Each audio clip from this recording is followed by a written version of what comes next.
დიდი ხმაური იყო ამ კვირაში მერიის გარშემო, სადაც ჩატარებული ატესტაციის შემდეგ სკანდალი აგორდა. პროცესის გაუმჭირვალობის მიზეზით საკონკურსო კომისია საერთაშორისო ორგანიზაცია სიდას წარმომადგენელმა დატოვა.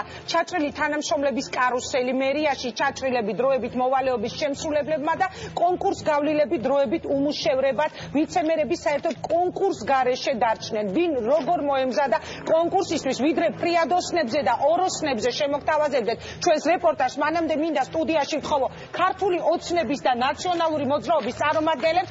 ქართული ოცნება ბექა ნაცრიშვილი, თბილისის საკრებულოს წევრი, საღამო მშვიდობის დაბრძანდი და ირაკლი აბესაძე, ნაციონალური მოძრაობა საღამო მშვიდობის. დიდი მადლობა ბატონო ირაკლი. მოდით ერთად ნახოთ ბელა ზაქაიძის რეპორტაჟი ფრიადოსნებსა და ოროსნებზე და შემდეგ ვისაუბროთ იმაზე, რა ხდება დედაქალაქში, ვინ დატოვეს, რატომ დატოვეს თანამდებობებზე და რას აპროტესტებს ოპოზიცია. მარტო ხოლმე დავა და ჩემი ერთადერთი შემოსავლის წყარო ხალხასი იყო. ქეთევან ყაჯრიშვილი მიიჩნევს, რომ 2 კვირის წინ თბილისის მერიის ჯანდაცვის სამსახურიდან პოლიტიკური ნიშნით გაათავისუფლეს. მიუხედავად იმისა, რომ 21 წელია ამ სამსახურში მუშაობდა. მერიის კონკურსში ტესტირებაზე გამსვლელი 45 ქულა იყო. ყაჯრიშვილმა კი 52 მიიღო, თუმცა გასაუბრებაზე ჩაიჭრა. განსაკუთრებით გამაოცა იმ ფაქტმა, რომ როდესაც ვკითხეს გასაუბრებაზე, რომ რა იყო ჩემი мотиваცია იმისთვის, რომ მე მქონოდა სამსახური, უთხარი, რომ მე ვარ მარტო ხალადედა და შესაბამისად ძალიან მჭირდება ხელფასი და ძალიან მოყართ ჩემი საქმე. როგორც ხედავთ, мотиваციაშიც მიწერია დაბალი ნიშნები. ქეთევან ყაჯრიშვილის მსგავსად გასაუბრებაზე ჩაჭრილი ათეულობით თანამშრომელი, რომლებმაც წერით გამოცდაზე მაღალი ქულები მიიღეს, სასამართლოში შესატანად სარჩელებს ამზადებს. მათ უფლებებს საერთაშორისო გამჭვირვალობა საქართველო იცავს. კონკრეტული მაგალითების საფუძველზე ეს დასტურდება კიდევაც და ჩანს, რომ კონკურსი ზოგადად მერიაში იყო ხარვეზებით ჩატარებული. მერიიდან გათავისუფლებული თანამშრომლების ნაწილმა არასამთავრობო ორგანიზაცია მედიატორი შექმნა და მერიის კონკურს მონიტორინგს უწევენ. ორგანიზაციის ხელმძღვანელი ამბობს, რომ დედაქალაქის ხელისუფლებაში უმეტესად კონკურსში ჩაჭრილები მუშაობენ. დედაქალაქში არის 10 გამგეობა, 10 გამგეობაში არის 30 გამგებლის მოადგილე, 30 გამგებლის მოადგილიდან 22 ჩაიჭრა. ეს არ ნიშნავს, რომ რამ ჩააბარა რამდენიმე ადამიანი იყო, რომელიც არ გავიდა ამ გამოცდაზე. დედაქალაქს დადასტურებული ფაქტია, რომ ოროსნები მართავენ. მედიატორის კიდევ ერთი დამფუძნებელი ამტკიცებს, რომ გამოცდაზე ჩაჭრილი ნავთლუღის მუნიციპალიტეტის ხელმძღვანელიც თანამდებობაზე რჩება. ქალბატონი მარინა დავითულიანი არის ქართული ოცნების შემომწირველი. მან 2014 წლის იანვარში ქართულ ოცნებას შეწირა 10,000 ლარი და ეს ძალიან საინტერესო როგორ მოახერხა მაშინ, როდესაც 2013 წლის დეკლარაციაში მას მითითებული აქვს, რომ მისი შემოსავალი მთელი წლის განმავლობაში შეადგენდა 75 ლარს. კონკურსში რამდენი ქულა მიიღო? 31. გამსვლელი რამდენი იყო? 45. და რატომ მიიღეთ 31 ქულა, რით ახსნით თქვენ ამას? ჩემი მომზადებლობიდან გამომდინარე. რატომ ვერ მოახერხეთ მომზადება? დატვირთული ვიყავი და დროის უქონლობის გამო ვერ მოახერხე მეცადებობა. გაქვთ თუ არა უმაღლესი განათლება? არ მაქვს, არასრული უმაღლესი მაქვს. საკონკურსო კომისია საერთაშორისო ორგანიზაცია სიდას ხელმძღვანელმა ზვიად დევდარიანმა მას შემდეგ დატოვა, რაც ვერ მიიღო პასუხი კითხვაზე. დაინიშნენ თუ არა თანამდებობებზე კანდიდატები, რომლებმაც მაღალი შეფასებები მიიღეს.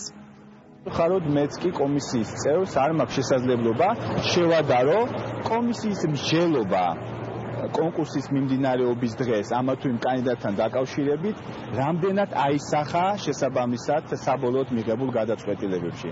სამწუხაროდ ეს ოქმები არ ჩანს. თავად გამგებლებიც აღიარებენ, რომ დეკემბერში ჩატარებულ კონკურსში დაბალი ქულები დაფიქსირდა. განმარტავენ, რომ სამსახურების პარალიზებას ვერ დაუშვებდნენ და ამიტომ დაბალქულიანი კანდიდატები მოვალეობას დროებით ასრულებენ. ჩვენ გადაწყვეტეთ ტესტირებებით, ატესტაციებით და ეს შემდეგ ოფიციალურად აგვიყვანა ადამიანები, საკუთრებულად ძალიან ბევრმა ჩააბარა, გადალახა და მე არ ვაპირებ არავის ხელის დაფარებას და არ ვაპირებ არაპროფესიონალის გაჩერებას. გამგეობა მუშაობს ყოველდღიურ რეჟიმში, გამგეობის მუშაობის პარალიზება იყო დაუშვებელი და ამიტომ რიგი თანამდებობის პირები არიან როგორც დროებით მოვალეობის შემსრულებლები. თბილისის მერიის ინფორმაციით კონკურსი 1023 ვაკანსიაზე იყო გამოცხადებული. კომისიამ დადებითი რეკომენდაცია 484 პრეტენდენტს გაუწია. აქედან ახალი კადრი 40%-ია. 559 ადგილი ვაკანტური დარჩა. ვაკანტურ ადგილებზე ახალი კონკურსის გამოცხადება უახლოეს პერიოდში იგეგმება. მაშასე იმედის კვირაში ერთმანეთის პირისპირ ნაციონალური მოძრაობიდან ირაკლი აბესაძე სახელმწიფო ფრაქცია ბექა ნაცვლიშვილი ძალიან დიდი მადლობა რომ იღებთ გადაცემაში მონაწილეობას. რა ხდება ზოგადად დედაქალაქის მთავრობაში?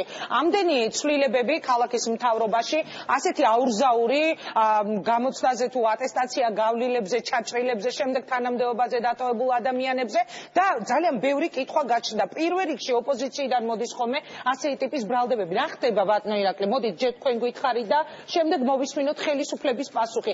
რეალურად მართლა მძიმეა და საგანგაშოა ის სიტუაცია, რაზეც მუდმივად ბოლო პერიოდში მიდის ამ ქვეყანაში საუბარი, თუ ეს არის უბრალოდ ოპოზიციის მიერ ძალით თითიდან გამოწვეული ბრალდებები? მოგესალმებით კიდევ ერთხელ.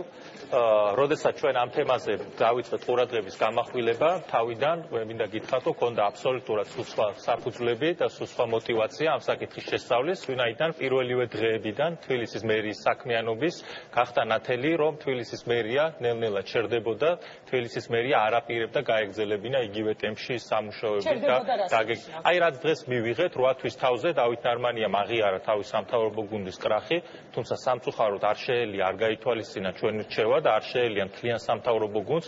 კარგად იცით ინგან, რომ თბილისის მთავრობა არის კოლეგიური ორგანო და როდესაც მასში ხდება ამდენი მაღალი თანამდებობის პირისცვლილება, ეს იმას ნიშნავს, რომ მთლიან სამთავრობო გუნდს აქვს პრობლემა, თუმცა ამ პრობლემას დავით ნარმანია არ აღიარებს, ამ პრობლემას დავით ნარმანია ეფარება. სამწუხაროდ ირაკლემას პოზიციაში მას საკრებულოში მოსვლაც არ ინება და ამ საკითხზე განმარტებების გაკეთება გვეუბნებიან, რომ ვიცე-მერი, რომელსაც აბსოლუტურად ყველა ბერკეტი ხელში ჰქონდა, რომ ეზრუნა ქალაქში მეწარმეობის განვითარებაზე, თურმე მეწარმეობაზე სრულმისლის უნდა გადავიყვანოთ ახალ შექმნილ რაღაც ცენტრში, რომელსაც 2 მილიონი ლარი უნდა დავახარჯოთ ხელფასებისთვის, მერის მეორე მოადგილე, რომელსაც მთელი განათლების და ახალგაზრდული მიმართულება ებარა, გადაყავთ და აბარებენ ერთ კონკრეტულ მის საკურაციო სფეროში არსებულ დაწესებულებას. არაფერი ხდება აღიარება, რომ ეს ადამიანები იყვნენ აბსოლუტურად შეუსაბამო დაკავებული თანამდებობებისთვის, თუმცა ვერ ხდება მათი დატოვება უხელფასოდ და სამწუხაროდ სიტუაციაში, როდესაც მთავრობა საუბრობს, რომ უნდა იყოს მუდმივად ხამრების შემოჭერის პროცესში, უნდა დაიზოგოს ადმინისტრაციული ხარჯები, ისინი მაღალი თანამდებობის პირებისთვის ხელოვნურად ქმნიან სამუშაო ადგილებს იმისათვის, რომ ისინი არ დატოვონ უხელფასოდ და ამის мотиваცია კიდე არ ვიცი. შექმნილები იყო ის თქვენ ვინც დაასახელეთ ეხლა და არა მარტო რომ. ხო, საუბარი არის მარგიშვილსა და ზოგადად მე ერთად დავამატებ იმას შეიძლება და როდესაც ზოგადად საუბრობთ ხელოვნურად შექმნილ შტატებზე, მე აქვე წინასწარ ალბათ ყველას გაგიგონიათ ასეთი სტერეოტიპი არსებობდა, ნუ ყოველ შემთხვევაში ქართული ოცნების წინასაარჩევნო ლოზუნგი იყო, რომ თბილისის მერიაში შტატები იყო გაბერილი, იქ ადამიანების უფრო მეტი რაოდენობა მუშაობდა, ვიდრე იმ ფუნქციების შესასრულებლად იყო საჭირო, რაც კანონმდებლობით თბილისის მერიას ეკისრება და დავით ნარმანიას მერად გახდომის შემდეგ მიმდინარე წელს შარშანდელთა შედარებით 227 ერთეულით კიდევ გაიზარდა. მადლობა, მოდით ბატონ ბექას დაუსვამეთ. მხოლოდ გამგეობებში, სადაც ყველაზე მეტი არაკვალიფიციური ადამიანი აღმოჩნდა, 123 ერთეულით გაიზარდა საშტატო. ყველა გამგეობაში თუ ერთობლივად აქტივე გამგეობაში 123. თბილისის მთავრობის კრახი ასე უწოდა ამ წუთას ბატონმა ირაკლიმ. რა სიტყვით თქვენ რა ხდება თბილისის მთავრობაში და რას უკავშირდება მთელი ის პროცესები, რაზეც მუდმივი სკანდალებია. ყოველდღიურად უკვე მთავარი თემა ლამის საინფორმაციოების ეს არის მერია, საკრებულოდან წამოსული ბრალდებები. მოგესალმებით პირველ რიგში, მე ირაკლის ახლა რაღაცებს ბრალდებებს თუ რაც იქნება არ უპასუხებ, იმიტომ რომ ირაკლის მე ყოველდღე ვხედავ საკრებულოში და მესმის მე პათოსი. აქედან გამომდინარე, თქვენ თუ რამე კითხვას დამისვათ, დიდი სიამოვნებით გიყვართ. კითხვას გისვამთ სწორედ მისი ბრალდებებიდან გამომდინარე, ბატონო ბექა და ახლა ირაკლიმ შეიძლება ბევრი რაღაცა თქვას და ბევრი რაღაცა დაგვაბრალოს გამომდინარე, იქიდან ეს არის ოპოზიციური პარტიის და არც თუ ისე ესეთი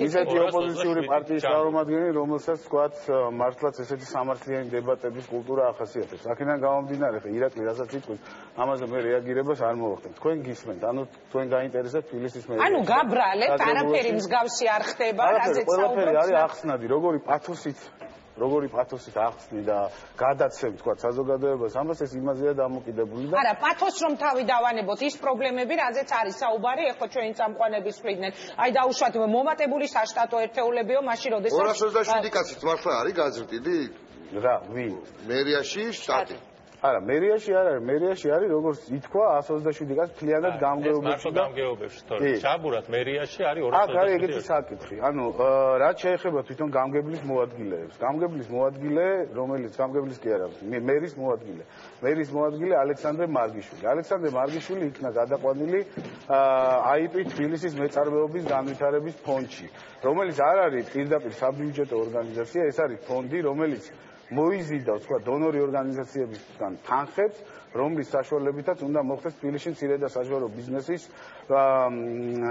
სტიმულირება ეს ეწერა საარჩევნო პროგრამაში დედაქალაქის მერის რომ უნდა შექმნილიყო ასეთი სტრუქტურა საჭიროება განახებს გამომდინარე იქიდან რომ აქ იყო სამსახური მერიაში იყო სამსახური ეკოპოლიტიკის სამსახური რომელმაც თავის თანხები ვერ აიწვისა ნაციონალური ბატონ ბექა მესმის რომ არ გინდათ ოპოზიციის ბრალდებებზე პასუხი მაგრამ იქნებ მე არ მინდა იმიტომ კი არ მინდა რომ შესაბამისად რაღაც ის არის რა ქვია მართალი არამედ არასტორია სხვა პათოსით არის მოწოდებული და აქედან გამომდინარე ხა ამ რაღაცა მასკარადი აქ მშრალი ფაქტები ასტატები გაიზარდა ან არა ადამიანები ჩაიჭრნენ და აღძელვენ მუშაობს ან არა ეს არის მშრალი ფაქტები შეფასება ეს კარგია თუ ცუდი არის სამწუხაროდ ის ადამიანები რომლებიც ჩაიჭრნენ და რომლებიც აგრძელებენ შესაბამისად როგორც მოვალეობის შემსრულებლები მუშაობას ისინი დაექვემდებარებიან თვენახევარში ძალიან მალე რატომ ეხლა აი მაგალითად ინგა ერთი გამგებლის მოადგილემ 60 ქულიდან მიიღო 24 ქულა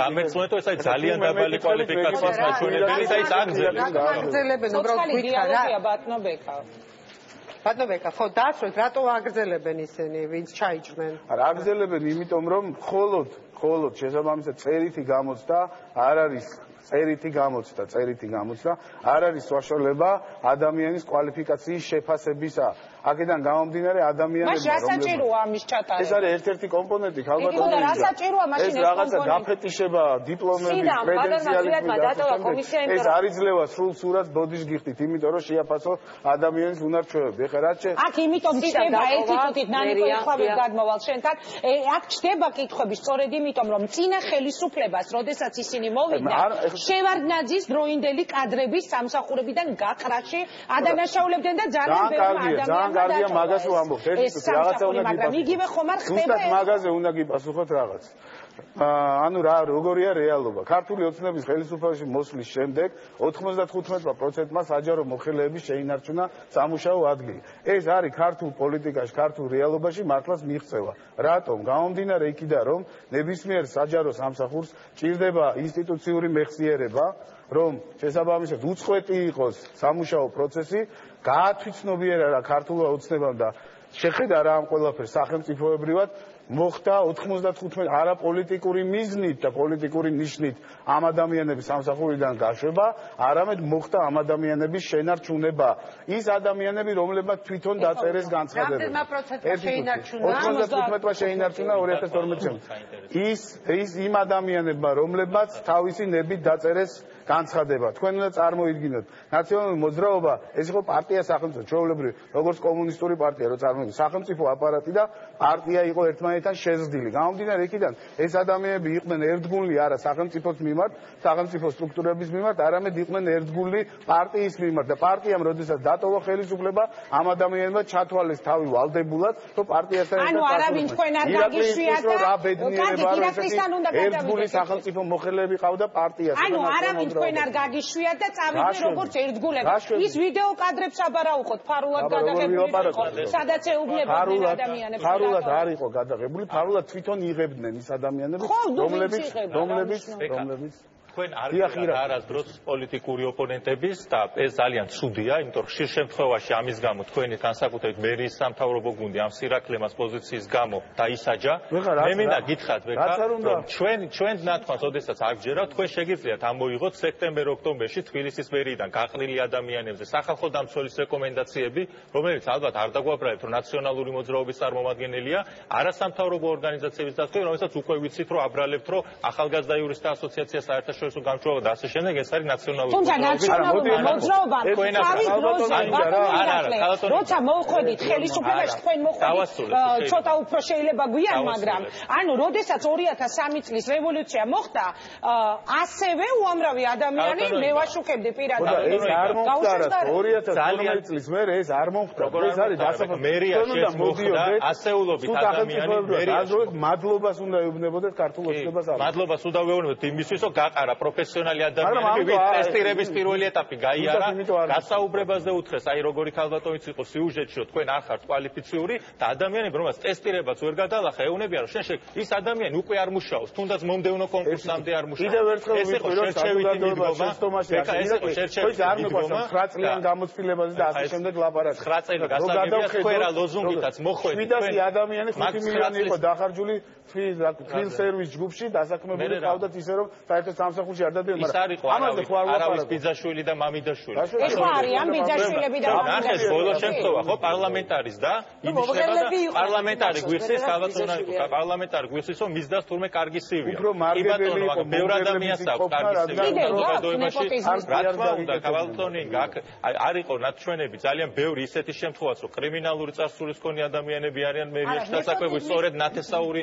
ნიშნით ვისი მითხარით ჩამომიყვანეთ არა მე ხა სახელი გვარები ჩამოყოლას არ ვაპირებ ნეპოტიზმზე საუბრობთ კონკრეტული სახელი და გვარი ყველა კარგად ვიცით იგივე ვიცე-პრემიერის ასე თქვა ოჯახის ამბავი ხო ცოლიზმა ცოლის ბიძა ცოლის დეიდაშვილი შალვა ბოშუარა ჩაოლებრივ პროფესიონალი ეს თავის საქმისო ხო შალვა კალაძის ცოლიზმა არა თქვენ იგივე იყო პარლამენტარისაზე გამგებლიშვილი გამგებლის ცოლიზმა რომ ეჯერ თავისივე გამგეობაში დაასაქმა და შემდგომ სხვა გამგეობაში გადაიყვანა ქალბატონი რა თქმა უნდა ნეპოტიზმი და მეგობრობა და რაც ყველაზე ცუდი შემთხვევაა ინგა ხშირ შემთხვევაში აბსოლუტური უმრავლესობა ამ ადამიანებს არის არაკვალიფიციური და ეს დაადასტურა კონკურსმა ნეპოტისტთან ერთად მათი არაკვალიფიციურობა ქმნის იმ შედეგს რაც დღეს თბილისის მთავრობას აქვს როდესაც დავით ნარმანია ქუჩაში ვერ გამოსულა და საზოგადოებასთან ვერ დამჯდარა აი თუნდაც ესეთ ფორმატში დებატების მუდმივად მონოლოგი დავით ნარმანიას დებატებში მოწვევა ეს ჩემი აზრით ოცნების სფეროა არც ერთი მერის დებატები არ მახსოვს მე ოპოზიციას და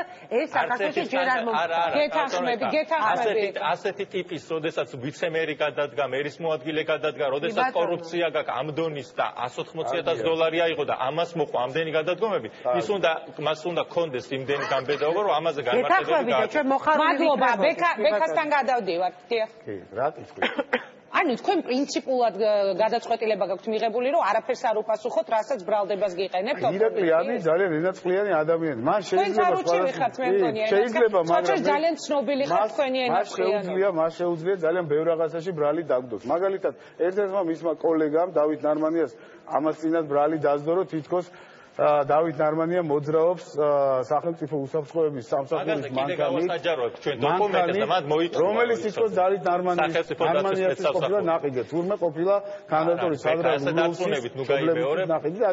ამიტომ არ უსმენ ნუ არ მაინტერესებს ღირაკი ასეთ თუ თქვენ ნეპოტიზმთან დაკავშირებით კონკურსი შესაბამისად შედგება ორი ეტაპისგან ეს არის წერითი ეტაპი და ეს არის მერე შემდეგ გასაუბრების ეტაპი წერითი ეტაპი არ არის მთავარი ეტაპი გამომდინარე იქიდან რომ ადამიანი თქვა შეიძლება ძალიან კარგად წერდეს და მოცემულ მომენტში შეიძლება ძალიან კარგად რეაგირებდეს სიტყვებზე მაგრამ პრაქტიკული გამოცდილება ჩანს უფრო თქვათ გასაუბრებაზე აქედან გამომდინარე არ არის გასაკვირი თუ ამდენი ადამიანი ჩაიწერა თუ პარტიულ მიკუთვნებულებაზე ნეპოტიზმზე საუბრობთ ძალიან ბევრი ადამიანი დაახლოებით 100-მდე ქართული ოცნების ხარდამჭერი მომხრე შეიძლება ითქვას აქტივისტიც დარჩა სამსახურის გარეშე მიუხედავად იმისა მათ ჩააბარეს წერითი გამოცდა მაგრამ მათ ვერ ეს შეგიძლიათ გადაამოწმოთ მათ ვერ დააკმაყოფილეს გასაუბრების